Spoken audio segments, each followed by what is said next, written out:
Welcome back to It's Bristol, baby. It is certainly rare in pro sports to have multiple people in the same family competing in a sport at the highest level. But in NASCAR, there's actually two sets of brothers, the Busch brothers and the Dillon brothers, competing in the Cup Series. But what makes the Dillon brothers stand out a little bit more is that their grandfather is a team owner and their father is a general manager. That's why racing is truly a family affair for the Dillon/Childress family. Richard Childress considers himself a very lucky man. Not only did he have Dale Earnhardt as a driver, but now he gets to watch his two grandsons race in NASCAR's top series. And one of them, Austin, drives for his grandfather at Richard Childress Racing, while the other one, Ty, drives for Germain Racing, which is a satellite company of RCR. It's really rewarding. You know, I'd rather they went and played golf or baseball or something, but since they're in racing, you know they're doing what they love to do and they wouldn't be wanting to do anything else. For Austin and Ty, getting to compete in NASCAR's top series with the support of their father, Mike, who's the general manager of RCR, and their grandfather is something you can't put a price tag on. It's really cool. Not a lot of people get to do high-level sports and have say that their brother's racing at the same level and their grandfather owns a team. It's all a blessing. So, you know, if you could think of a dream to be able to work with your family and what your business does, this would be our dream. But long before the days when Austin and Ty became NASCAR drivers, they were brothers first and foremost, and that bond and desire to beat your brother at everything never goes away. Well, there's always a rivalry to this day in any kind of sport we do and play, so I enjoy every minute of it that I can. We still want to beat each other at everything. I think subconsciously we're always trying to beat each other on the racetrack. Austin is in his 5th season driving full-time in the Cup Series, while younger brother Ty is in his 2nd full season. For their father, getting to watch his boys live out their dreams is the thrill of a lifetime. They worked hard to get to this level. I mean, you know, you couldn't get sponsors and you could without performance in the race car, and they've been able to do that and win races and other levels of the sport. So it just makes you proud.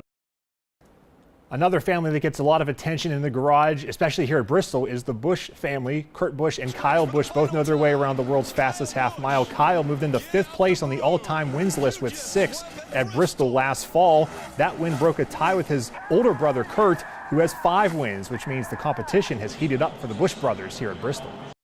Kyle has 6 wins already at Bristol? It's just been that long since I've won there, so I've got to do my job. I got to hold up my end of the bargain, get a win at Bristol. It's one of my favorite tracks, and it's high up on the list. And I keep telling people, if they haven't been to a race, that Bristol night race, that's a top 5 event of the year. And so Kyle's got 6 now. I didn't know that. It's on. It's just been a great racetrack for me over the course of my career, and have kind of struggled there the last few years with the grind that they put up top, you know. And once they repaved it, I was king of Bristol.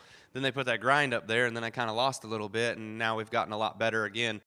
Now we bring in Mike Lucas. And Mike, there's been some major changes to the playoffs, which the Busch brothers and the Dillon brothers would love to be a part of later this season. Yeah, 3 new races have been added to the playoff push, but the most notable change is the addition of a short track race. The only problem, Casey, the short track is in Bristol. Bristol Motor Speedway has a little bit of everything, from the high banks to the wrecks and all the historic moments in between. That's our best opportunity to showcase our sport. Winning at the last great Coliseum is no easy feat either, stumping some of the sport's best drivers. If you can't win a race at Bristol, that's definitely one that you've got to earn those. You have to earn all of them nowadays, but that one for sure is a tough race. But instead of adding the world's fastest half mile to the playoffs as a short track race, NASCAR chose Richmond. Why shouldn't Bristol have the opportunity to take one of their races and put them in the chase or the playoffs? Harvick is a 2-time Bristol winner and says the 10 playoff races should be rotated each year to help determine the true champion. If you're going to be the champion, you should be the, be the best in all these different types of racetracks, no matter what the rotation is on that particular year. It shouldn't just be the same. Other drivers agree that Bristol should be a playoff race, but say they're just happy a short track is finally included. We're all in favor of short tracks. There being more short tracks in the schedule in general and more in the playoffs. I think that they provide the best racing by far. NASCAR officials say fan input played a major role in making some of these playoff changes, so if enough people want to see Bristol in the playoff race, well, then maybe one day it will be. Casey? All right, thanks a lot, Mike. As you can see, drivers love Bristol, and they would probably love a playoff race here in the future. Speaking of loving Bristol, Heather Williams now is joining us with a driver who knows her thing or two about winning here at Bristol, two-time winner Brad Keselowski. All right, thanks, Casey. I'm with Brad Keselowski, driver of the number 2 Ford in the NASCAR Cup Series. And Brad, let's get right to it. Let's talk about Bristol, the track you've had so much success at. What makes Bristol so special? Oh, Bristol's just such an action track, and it's one of those tracks that either you attack it or it attacks you. It's small, half-mile, high bank, very, very fast, very easy to get in trouble, and I love that challenge. A lot of drivers say that it's their favorite track because of the Coliseum atmosphere. Can you just talk a little bit about the atmosphere inside the track? Yeah, the atmosphere of Bristol is like no other track we have, because not only is it, fully encapsulated and full of fans, but the engines just reverberate through the entire Coliseum feel, and it's just so loud, so much energy. It's just exhausting being there, let alone driving the race car. It's changed so much in the last few years too, with the sticky stuff that they put on there to try to make the upper groove come in. Can you describe for a driver what it's like trying to chase that around a little bit? Oh yes, one of the many challenges of Bristol is the last few times we've been there, the groove moves around, the track changes, it's very dynamic, and as a driver that makes you just that much more on edge. All right, thank you so much for joining us. That is Brad Keselowski, number 2 Ford in the NASCAR Cup Series.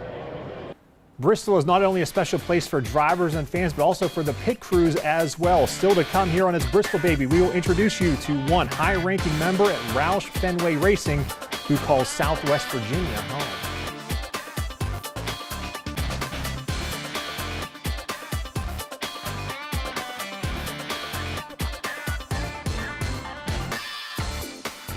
It's Bristol. That just, how big of a deal it is to win there.